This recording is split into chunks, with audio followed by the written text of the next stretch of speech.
where do I stand on this Scholars for 9/11 Truth controversy? And I know people on both sides of this controversy. I've been spending some time with Jim Fetzer. I spent time with Steve Jones and Kevin Ryan in Colorado. And I spent time with Morgan Reynolds. I invited him up to Madison. He gave a great talk there. So I know all these people. And I don't think any of them are plants from the bad guy's side. I think what they are is people who sometimes get excited about their scientific hypotheses, and they try to defend their excitement against people criticizing their hypotheses, and their ego gets invested and they start yelling at each other.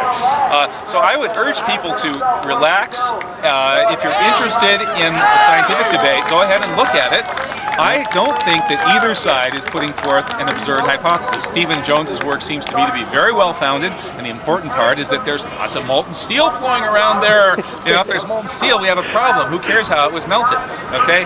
Morgan stuff, some of it is a little iffier. I'm not sure what I think about his ideas about what the planes might have really been. I'm not sure what I think about this idea of other demolition mechanisms besides traditional explosives, but I've looked at it enough, not very much, but enough to see that it's not absurd on its face. So I think that what we have here is an honest divergence of opinion that's developed, unfortunately, into people insulting each other. And they shouldn't be insulting each other, and all those people should be ashamed of themselves for going ahead and insulting each other. But as activists, our job isn't to find out what really happened. Our job is to take this research and present it to the public in a compelling way. And the fact of the molten steel and of these obvious demolitions with some high energy source, those are two facts that the public can't ignore. And however the steel was melted, however the buildings were pulverized, that's not really the point.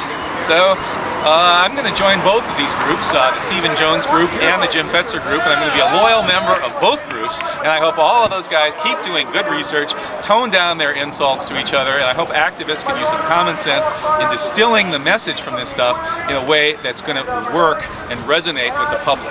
And that's the responsibility of activists, to pick and choose from the work of the researchers. So we can't avoid our responsibility by blaming researchers. We need to take responsibility and pick and choose and craft our message and not worry too much about what's going on. I think I agree. And one of the ideas, what do you think about the whole idea of 9/11 leaders of the truth movement? I think this and because a lot of people are more scared because they put in this time on either side, and they're afraid that some, quote, leader is going to go on Fox News, MSNBC, and say something that they don't agree with, and that they will be labeled with that. That's true. It's, and the danger of having leaders. Well, that's true, and I think we are really a leaderless resistance. The idea of leaderless resistance is key here, and I think everybody who goes out, does their homework, figures out how to get this message out to the public is a leader. And don't make anybody your leader. Don't worship any of these guys. Don't be a Morgan, follower, or a Fetzer follower, or a Steve Jones follower. Follow your own common sense and your own judgment, and that's how we're going to win on this thing. Amen. Amen. Right. She's